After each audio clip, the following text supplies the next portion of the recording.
Wedbush's Dan Ives unpacks Elon Musk's lawsuit against Apple and OpenAI as a symptom of the fierce AI arms race, while hyping Nvidia's earnings as a market-shaking event. With trillions at stake in AI dominance, will Musk's legal battles derail OpenAI or spark an even bigger talent exodus that reshapes the tech giants? And some of the worries there. But Brian, I think it speaks to just an arms race that's going on. Musk right now is wartime CEO. Yeah, so this lawsuit does, I think the reason we're covering goes to sort of the meat of the story, which is, or the meat of what's happening in the market, which is this arms race, as you noted, Dan, for AI talent. These are big companies, though, high-powered attorneys. It's not some small cap swing another small cap. This is going to be the biggest law firms in the world. You don't sound that worried about it.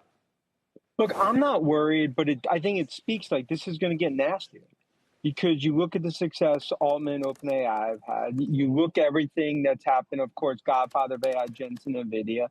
You're seeing kind of have and have-nots. And clearly, when it comes to AI, Apple is a have-not, but given the App Store, they're front and center. And I think that's why we got to see how this all plays out. But I'm not worried, but it does speak to this is going to get a lot nastier.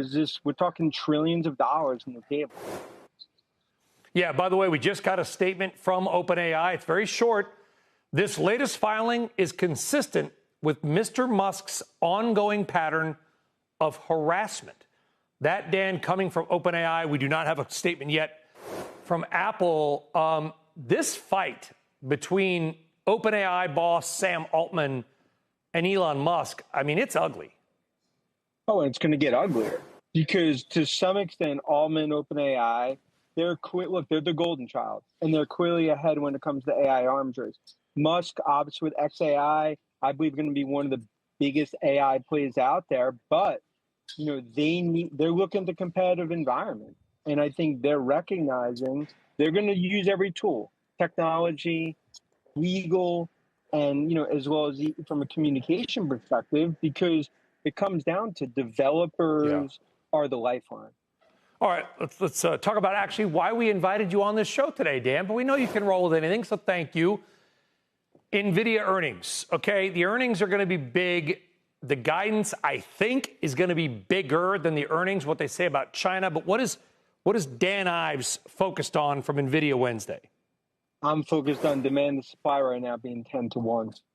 And there's only one chip in the world fueling the AI revolution. That's Godfather of AI, Jensen, Nvidia. And I think what I want to hear this week from Jensen is about China demand, maybe even some forecasts, what they think, but that now green light in terms of the pay for play in the White House.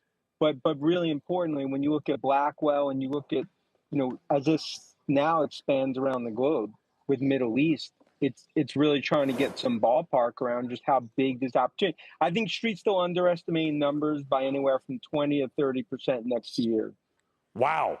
And I know the sales, the official sales to China, the official sales, I'm winking. I don't think you can see that, Dan. They're zero. But if we get some real nice language from Jensen or his team about China, I would imagine that's something that could make the stock rip even higher, because the market wants to hear that the two sides, us and China, with Nvidia in the middle, are going to hug it out, I think. Yeah, and Jensen, I mean, right, he's first row seat because Trump knows that the biggest chip on the poker table is Jensen and Nvidia, because that's the chip that everyone wants. That's new oil and gold. I think you're going to get positive comments about China. You combine it with what we saw from the hyperscalers, massive AI, Palantir, and overall tech earnings season. I think this shows that this AI revolution is just hitting its next stage of growth. Yeah. Tech stocks have a huge rally into year end. This is going to be a seminal moment. Nvidia and Microsoft combined are 15% of the market. It is the most concentrated we've ever seen, two stocks being at least going back to 1980. Nvidia is in over 500 different ETFs, some of them as the largest stake. How important to the market, the macro market, Dan, is Nvidia? I mean, you have watch parties in New York. It's the watershed event. It's not just in tech. It's energy. It's every other vertical that's watching it. It is the epicenter, but I expect that this is to get the popcorn moment out. I think this is going to a $5 trillion market cap and higher. And as we've talked about, we're only in what I believe, when I talk about the AI revolution, we're in the second inning of a 9-inning game.